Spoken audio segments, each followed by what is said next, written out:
When I think of 2020, I think of tears. The tears which come with a season of lament. You know, young children have the freedom to cry, don't they? When they are tired or lonely, afraid, in pain, frustrated, in need. Their tears can freely flow. They can freely share their pain with others, with the hope and expectation that others will respond and help heal the pain or meet the need or comfort them. Young children also have the freedom to show compassion when another is crying.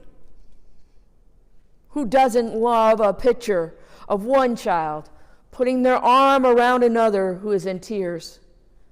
Or of a young child bringing a flower to someone sitting alone on a bench? Public crying and public acts of compassion, though, are things from at least my experience that society tries to teach out of those young children and us in time. With one breath, we are told it's okay to cry. It helps to cry.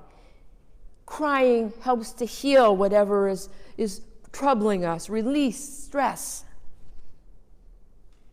And with the other breath, we are taught, don't cry in public, it's embarrassing. Crying is a private matter. Do it behind closed doors. This is the message of the world. The world teaches us tears are incompatible with public settings, incompatible with workplaces, incompatible, apparently according to a movie, with baseball. Young boys especially are taught to hold back their tears. It's unbecoming, a sign of weakness, they are told. In the process, we not only learn to hold back our tears, to hold them within us, we also learn to curb our public acts of compassion, to look away when someone is crying in a public place. We don't want to embarrass them, right? By walking up and asking if you're okay. Yes, when I think of 2020, I think of tears. The tears of people who have lost homes to fires and floods.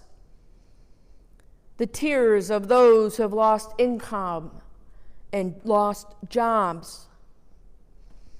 The tears of loss of status. The tears of broken relationships, broken families, broken marriages. The tears of bad health news. The tears of major traumas. The tears of those facing food insecurity and those who are staving off famine and starvation. The tears of those who have worked risk-filled, long hours to care for those who are ill. And the tears of parents who have lost their children prematurely. The tears of children who are left without parents or have lost siblings. The tears of, well, fill in your reason to cry here. If ever there was a time to weep and a time to mourn, it is now. So, family of God, children of God, I invite us to cry. No, I didn't warn you to bring tissues today. I probably should have. I invite us to cry in public if need be, in private, wherever we are. and for those who might need it, because that indoctrination into the world's way of handling tears is so firm within, I give you, me, us, permission to cry. To let our tears fall. A few, many, daintily cry or ugly cry, whatever you might need this day, cry away. Embrace God's freeing, healing gift of tears, for it is a precious gift that God has given us as human beings. A way to release the sorrow, to release the pain that is within us in this season of lament. A way to allow healing and hope within us to replace that sorrow and that pain. I invite us to not only cry tears from our eyes, but also to cry out to God with our mouths. A God who cries with us, who hears our cries, we're told. A God who knows our sorrows and our pain. Cry out, "Oh, how long, Lord? How long before you wipe away every tear as you have promised? How long?" On this day